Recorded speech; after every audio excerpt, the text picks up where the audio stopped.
But I realized that my interjection would not be complete without providing examples of how journalists, either viscerally or through political pressure, have stopped asking questions of those who most need to answer for in a democracy. Examples that illustrate how journalists are more intent on pleasing than presenting the truth. I begin with Modi. Just two examples out of hundreds would suffice. The annual budget is going to be presented in a couple of weeks' time. But did you know that 21% of the 45 lakh crore odd sum will be allocated for propping up 1,830 public sector units, out of which 400 are non-functional? Except Air India, there has been zero privatization. And as for disinvestment, the PSUs that are sold are bought by other PSUs. PFC, LIC, NTPC buying REC, Coal India, TDHC and NEEPCO. Nationalized banks are rife with corruption.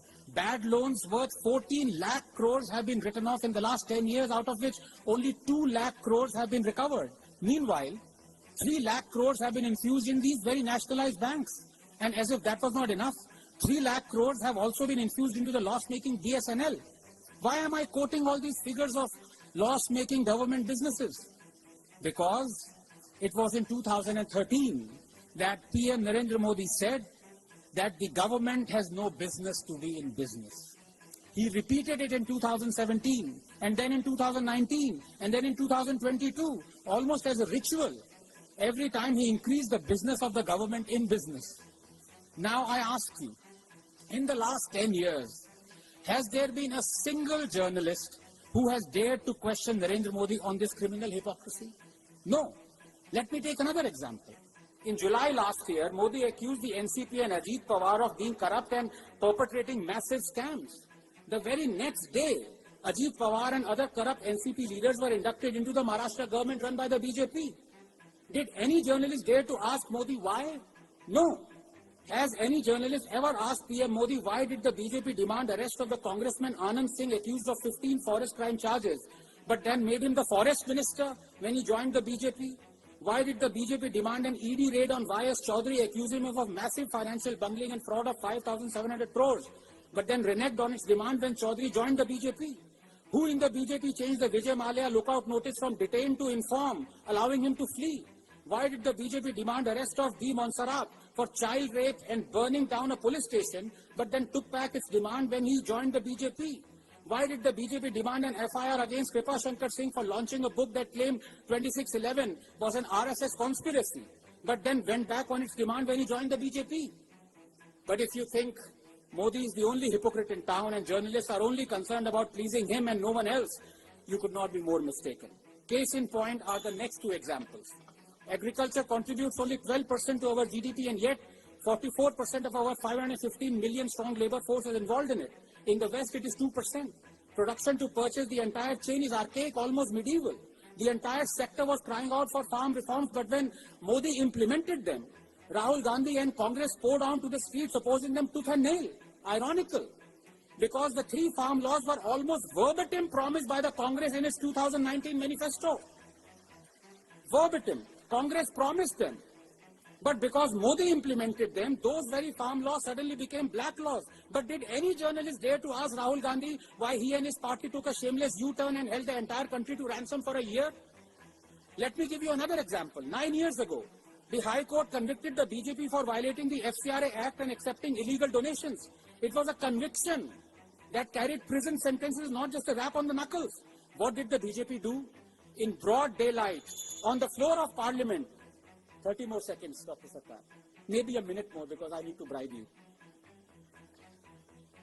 On the floor of the Parliament, the BJP amended the FCRA Act, going back all the way to the emergency to make the violations ineffective. The High Court was rendered toothless.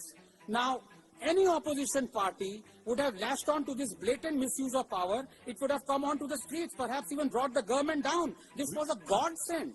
But the Congress did no such thing. In fact, the Congress supported the BJP in amending the FCRA Act. You know why? Because the High Court had also convicted the Congress for violating the FCRA Act.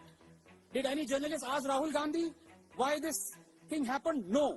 They only parrot what Rahul squeaks. And finally, I need to, Dr. Sarkar, because I really need to bribe you. This is the end thrust Please allow me just a minute. Yeah, but since the amount is undecided, just wrap up quickly. Yeah. Yes. Yeah.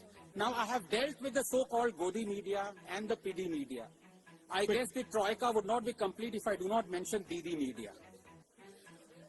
For years now, and I'm going to make sure that Telegraph never sponsors the CDC again. For years now, when it comes to Now, unpleasant... you really need to wind up now. Yeah.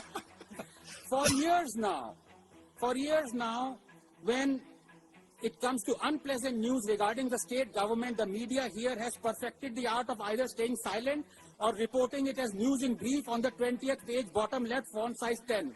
Perhaps they have learned their lesson, including the Telegraph, from the hounding and persecution of slapping the multiple cases on Avik Sarkar before he was forced to step down. Anand, you really need to wrap up because I've got a job to go back to tomorrow. Yeah. Thank you very much. There isn't a job for me in Delhi. You'll get a chance again. Thank you. Will you give me 30 seconds? Vox Populi. Okay.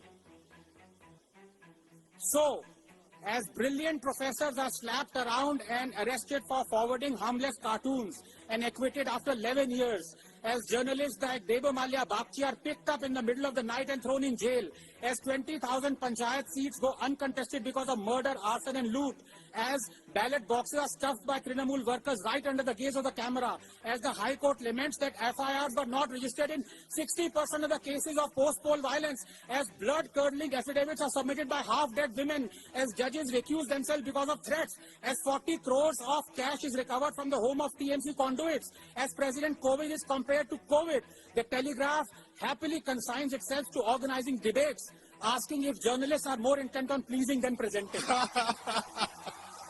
You say you speak truth to power, but it seems for you only Modi is in power, Didi is not.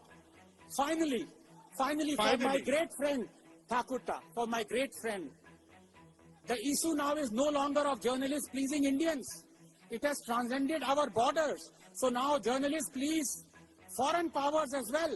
So as China wrecks the world economy, kills millions through a virus that it helped deliberately spread, as China interns 1 million Muslims in concentration camps and demolishes 1,700 mosques, there is stunned silence in the editorial rooms of Hindu and the News Click.